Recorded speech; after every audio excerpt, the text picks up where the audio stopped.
Are you a parent? Are you a teenager? I'm going to share with you about how my attitude changed my life at 17 years old. I was at the Vancouver Convention Center. I'm sitting in the very far back row with my parents. I've been here for 4 hours. I don't want to be here. I want to be home playing video games. You know, when I was a teenager, my parents worried about me being super shy, introverted, missing opportunities, not really participating in life. But don't all parents worry about their teenagers? They wonder, will my teen be able to stand up for what's right, to make good decisions, to gain experience, and to be prepared for the future ahead? Parents around the world worry, just like my parents worried, that if my teenager is hanging around the wrong crowd, they're going to make the wrong decisions, face peer pressure, and ruin their life. That could be why curfew was invented. Because as teenagers, we listen to our friends and our peers more than anyone else, even our parents. And parents see that as the problem. I'm here to tell you today that teenagers listening to other teenagers is actually the solution and not the problem. When we give them the right environment, teenagers are able to discover who they are, learn their strengths, and how they want to show up in the world. They're able to create solutions to everyday problems youth face today and bring community, a sense of belonging, and compassion for youth everywhere as the future leaders of tomorrow. You see, a year ago, I was invited to be a guest speaker at a high school in Vancouver, Canada. I was sharing with grade 10 to 12 a concept about how your attitude shapes your life.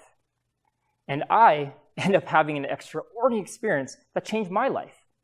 And when I share it with you, I believe it will change the way how you will see and empower youth.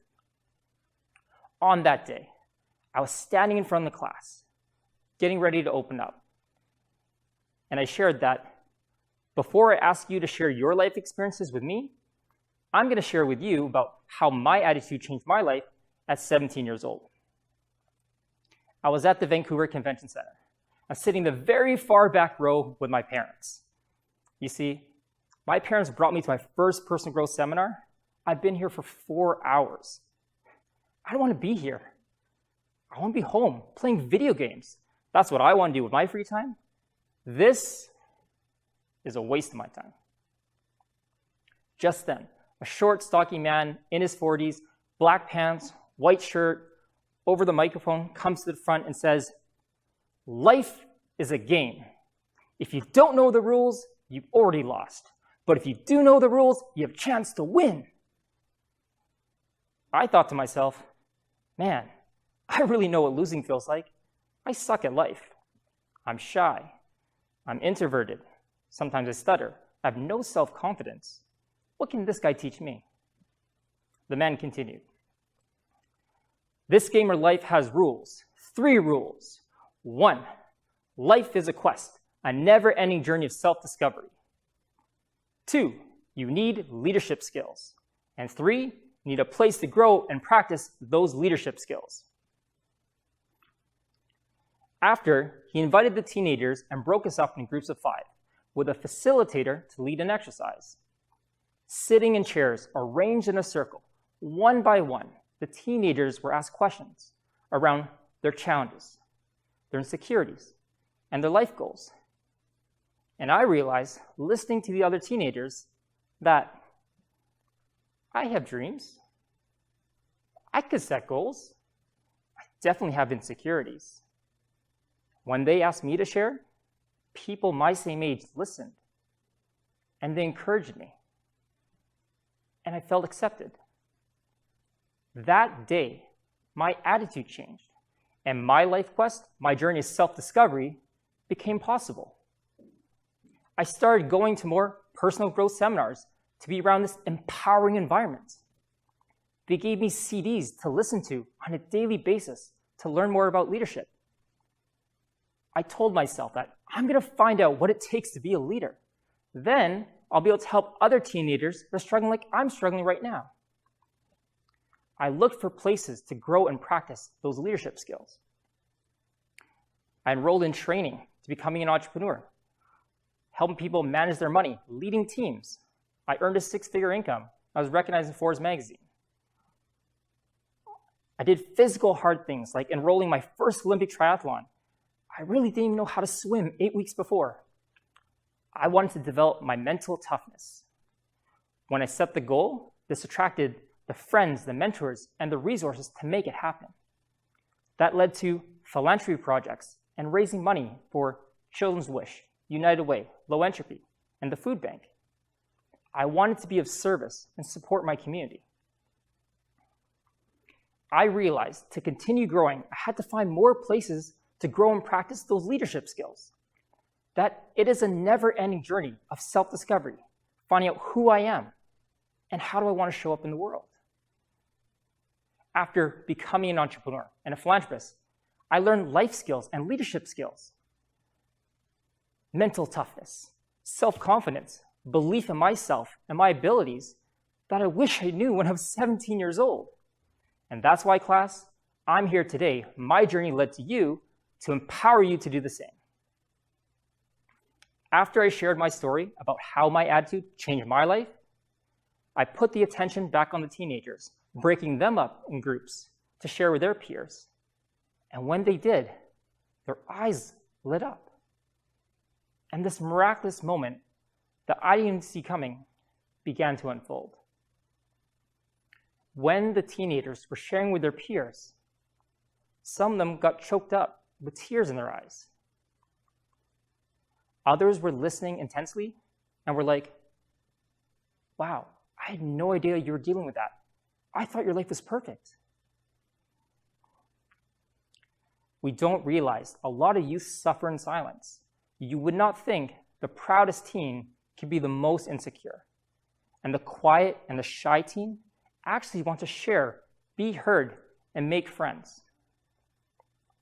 Being in that class, listening and watching one after the other, open up and share,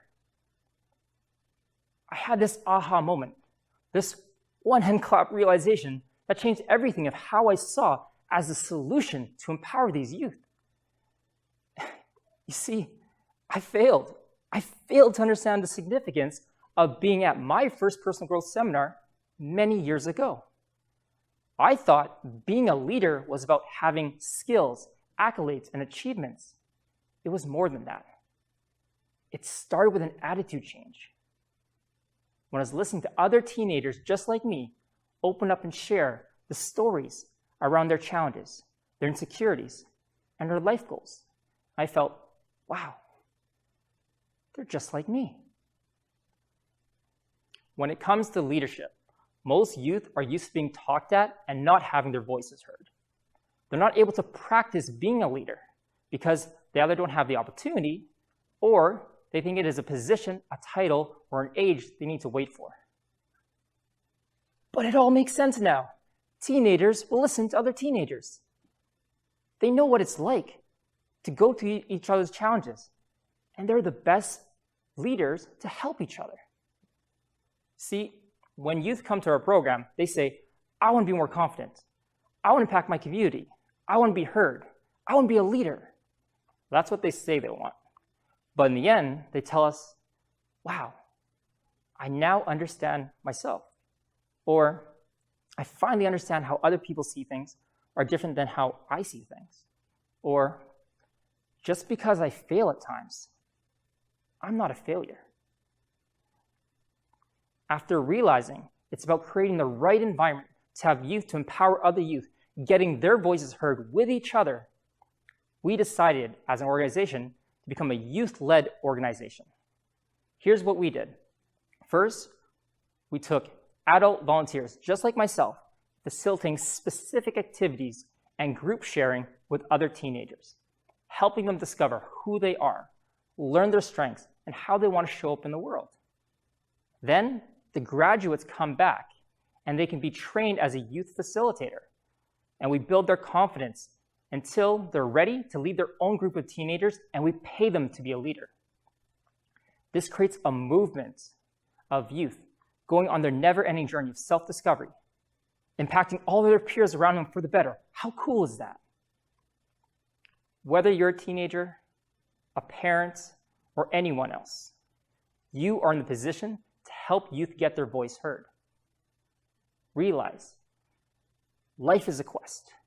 Youth need leadership skills. And like Youth Empowering Youth, your organization or in your home can support them and help them grow and practice those leadership skills. Start now. Help youth empower other youth. And together, we can create a ripple effect that can change the world and have youth bring community, a sense of belonging, and compassion for youth everywhere as the future leaders of tomorrow. Supporting each other, standing up for what's right, gaining experience, and living into a powerful future. My name is Matthew Klapwijk. I'm an entrepreneur, youth facilitator, and a founding partner in an organization called Youth Empowering Youth. We teach youth leadership skills and give them a platform for self-discovery. We believe that when teenagers understand themselves and lead themselves, they can and will lead others too.